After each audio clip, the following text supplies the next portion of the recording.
right, hey everybody, welcome back to Fire TV. So this is one of those shred chats, and with me I have my new shred brother on the latest tour that we've just been doing with Firewind. And say hello to Kasperi Heikkinen from Beast in Black. Hey, what's up, guys? So, good to be here, and thanks for inviting me. Yeah, man. Yeah, pleasure. We've spent 8 weeks now on the road together. Yeah. This is actually the second to last day together on the on this tour. Yeah, we Dark are Connection. Dark Connection. 2023.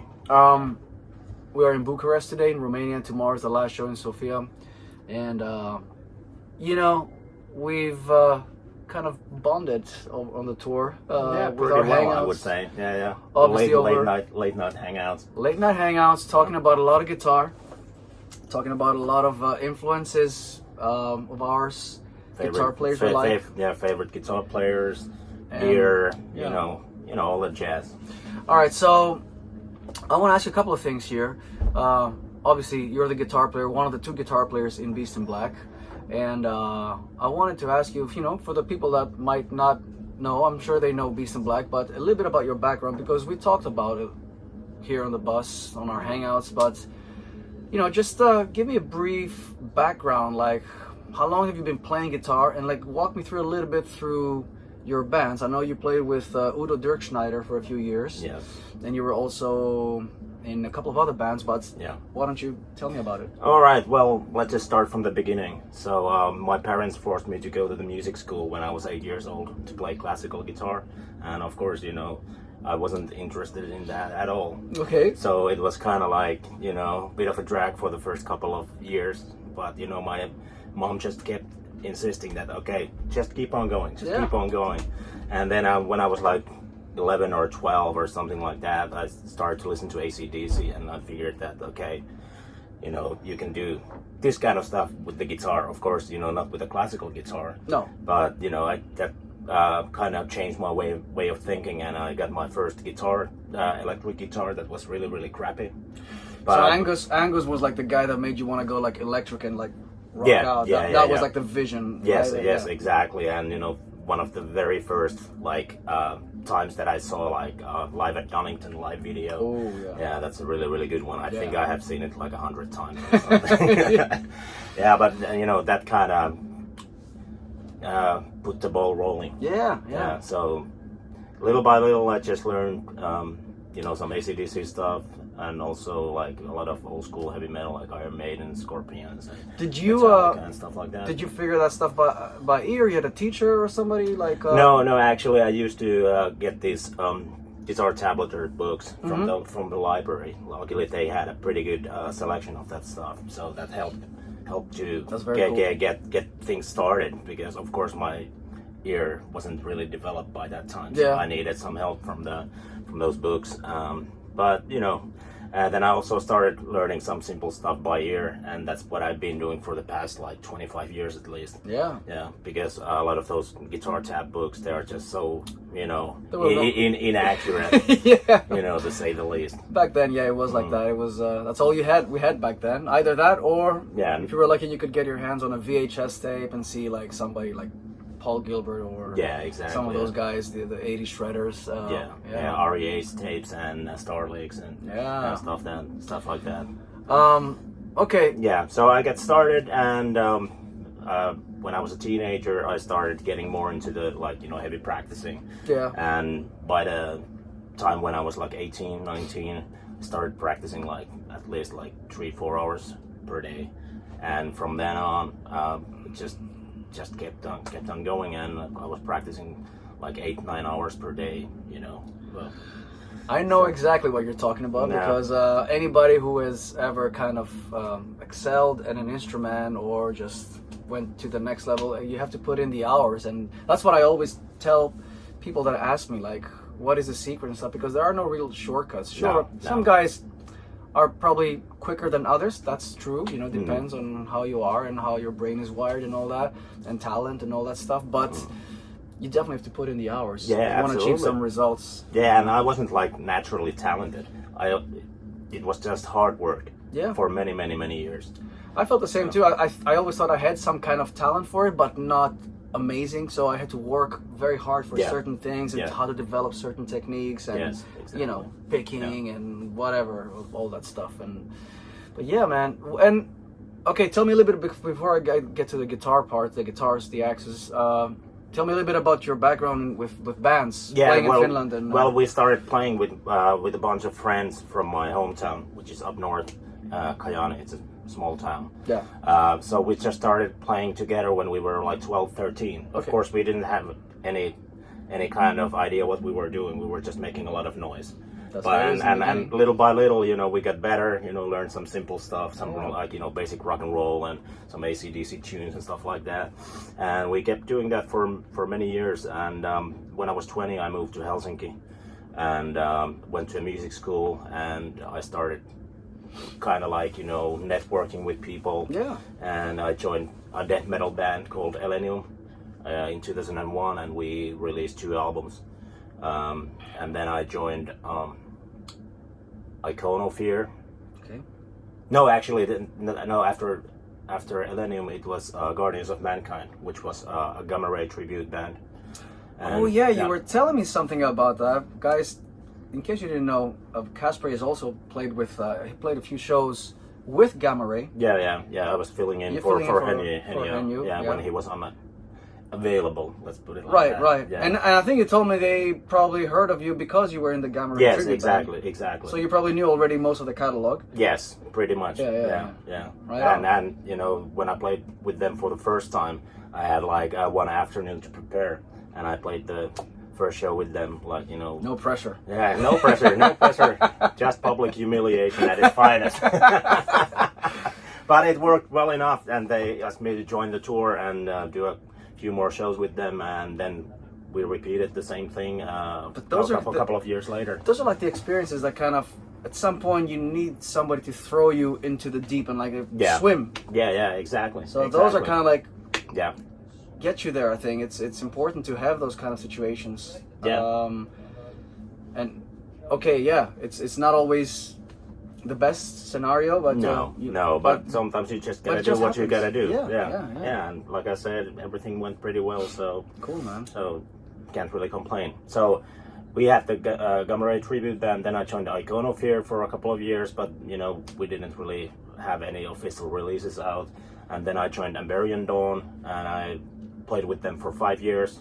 It's like female fronted symphonic power metal or whatever. Okay. And we released 4 albums. I know the band. Did some touring. Yeah. Did some touring, and like with that band in 2012, and then I joined UDO the next year. So 2013 you started playing with Udo. Yeah, in the beginning of 2013. Yeah. And I played with Udo for 4 years, and then we started doing this Beast in Black thing, and here we are now. Yeah. So that's about it, pretty much. So you've been around the block. yeah, a couple of times. Yeah. Cool, man. Hello there, peeps. Sorry to interrupt this nice chat with Gus, but I have to make a very, very important addition to the content of this video. You know, my memory is kind of like Swiss cheese. You know, it's full of holes. Too much rock and roll, I suppose. But anyway, I completely forgot to mention my own band, Merging Flare, for which I write pretty much all of the material. And the music style is something like melodic, heavy metal, power metal, something like that. And the history of the band, it goes way back to the 90s. And the guys in the band, they are some of my very best friends from my childhood and my youth. And we have released 2 albums so far, but we have been on a hiatus for quite some time. So let's see, maybe one day we will still do something, but we will see.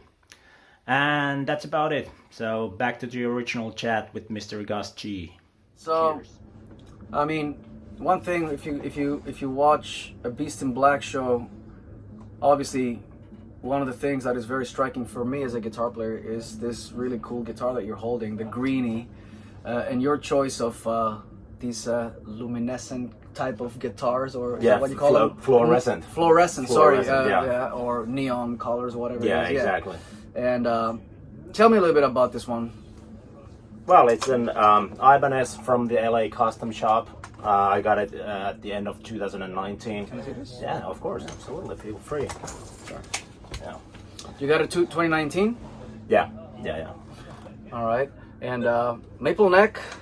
Yes. I like the customization you've done here with the matching pickups. I want to put this a bit more in the front like this. I like this. And what kind of pickups are you using, bro? So it's a DiMarzio Gravity Storm on the bridge, and it's DiMarzio Evo and DiMarzio Evo here in the middle and in the neck position. Original Floyd, Original obviously. Floyd, Edge. Original Edge. You tune, I think. Normal tuning. Normal tuning, Yeah, 440. Yeah, Right on. Yeah. That's a sick guitar, man. I'm not an Ibanez player myself, but I do appreciate all guitars, and this is a fucking great guitar. And there's a kind of a cool message here. We have to talk about it. Yeah, it's what does it important. mean? Chang. Well, that's like Chang. the general attitude or way to say cheers to your buddies, or just basically just throw it out there. We've heard you saying that quite a few times on quite this a tour. few times. Yeah. You probably lost count a long time ago already. Cool, man. Yeah. Right on. Yeah. So, I just took the influence from Jam, which is the Steve Vai signature model. Yeah. What does Steve Vai have? What does he say? It doesn't say anything, but I was just talking about the guitar in general. Oh, I thought you were because he has like a sticker on. Yeah, but it is gaffer tape. Gaffer tape. Yeah. Yeah, but it's only that the strings don't get stuck under the. Oh, that's the why pickup. you do that. Yeah, exactly. Okay. Exactly, because it happened to me so many times. So got it. So it's there for a reason. It's not only for show. And I see you have also the 6 frets scallop, the last 6 frets. Yeah, from the 19. From 19 to the 24 or something. Yeah, exactly. And lumin lace there as the fret markers. Very cool. Yeah, so they glow in the dark. So you don't lose your way around when it's dark. Yes, exactly. Exactly. It might happen. It might happen, yeah. And reverse headstock. That's cool, man. What kind of amps you play nowadays? Well, we're using Quad Cortex. Quad Cortex. A lot of guys are using that. I haven't played them myself, but I hear amazing things. I know a lot of guys in touring bands nowadays. It's like they swear by those things, and I mean it sounds great. Well, it's really compact, and you can play 2 guitars at the same time through that. That's awesome. Yeah. So it makes life a lot easier when you don't have to carry like real amps around. Yeah. You know, logistically, it makes a lot of sense. Yeah, especially because when we're on the tour, we're also carrying a lot of other stuff with us. You're carrying a lot of production on this one. You guys have a lot of lights. You have we have 2 containers. You got Cindy and Mindy up there. Yeah, Cindy and Mindy up there. Yeah, there you go. Exactly. Oh yeah. Cheers. Yeah, man. Oh. So tell me a little bit about favorite guitar players, because I mean, well, I know, but you guys don't know. I mean, we've talked Not about yet. because we definitely share a few of the same kind of influences, I think, in our styles and the stuff that we dig, because we sat here quite a few nights right on this spot listening to a lot of stuff on this bus and shooting the shit and maybe drinking a couple of drinks. Maybe and tell me. All right. Well, of course, Angus Young. He's my main inspiration because he got me started. Absolutely. Yeah, and then the old school guitar heroes like Yngwie. Loved the early stuff. We had an Yngwie night here. Yes, we did. We did indeed. And what else did we have? We had a Gary Moore night. Yeah, Gary Moore night. We had actually a couple of Gary Moore nights. Oh yeah. Yeah, but Gary Moore definitely. Yeah. And also, Joe Satriani, Steve Vai, obviously. Vinnie Moore, the early stuff. Yes. And a lot of the shrapnel guys. Yeah, I was also into that. Yeah. Very much into all of those guys, like McAlpine, Gilbert. Yeah. Marty, exactly. Jason Becker, all those guys are just Yeah. That's our generation, what we grew up on, I guess. Yes, exactly. It's the old school, guitar heroes from the 80s. Yeah, absolutely. Yeah.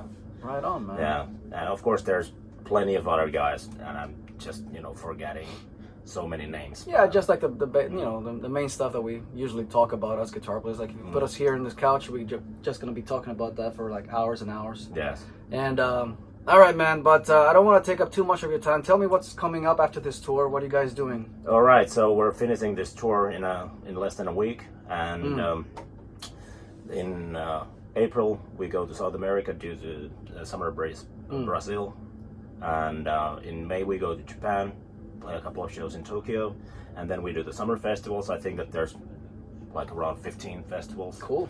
At the moment, or It's something busy like summer. that. Yeah. Yeah, it's gonna be a busy summer, and after that, we're planning to go to North America Okay. for a couple of weeks, but I don't know the exact details Okay. yet. Okay. And I guess that at the end of this year, we're also gonna do a couple of shows in Finland. In Finland. Yeah, because we only played there a year ago, so it's gonna be a pretty long break. Gotcha. Like, you know, playing club shows. Of course, we do some festivals in Finland. Yeah, but, yeah, but, yeah. but you know, when it comes to club shows. So that's the plan for this year, and the next year is going to be a lot of touring as well. But I don't You don't know the really want to, Yeah. you know, spill the beans No, too no, much no, yet. no, absolutely, So, yeah. Right on, man. Yeah, but you know, check the band out, beastinblack.com. Definitely check You those know. guys out. They're an amazing band. I mean, they are high energy, high octane metal with a lot of like dance vibes to it, but also shredding solos, both from Kasperi and Anton, the other guitar player. And thank you guys for treating us so nice on this tour. Well, of course. I'm happy to hear that you enjoyed it. Yeah, we really enjoyed it. It's been one of the smoothest runs we ever done. Yeah, we made new friends for life, I want to believe. Yeah. And absolutely. yeah, thank you all for tuning in and checking this out. Cheers, And- guys. Take it easy and chunk. There you go. All right. All right. See ya. See ya. Bye bye.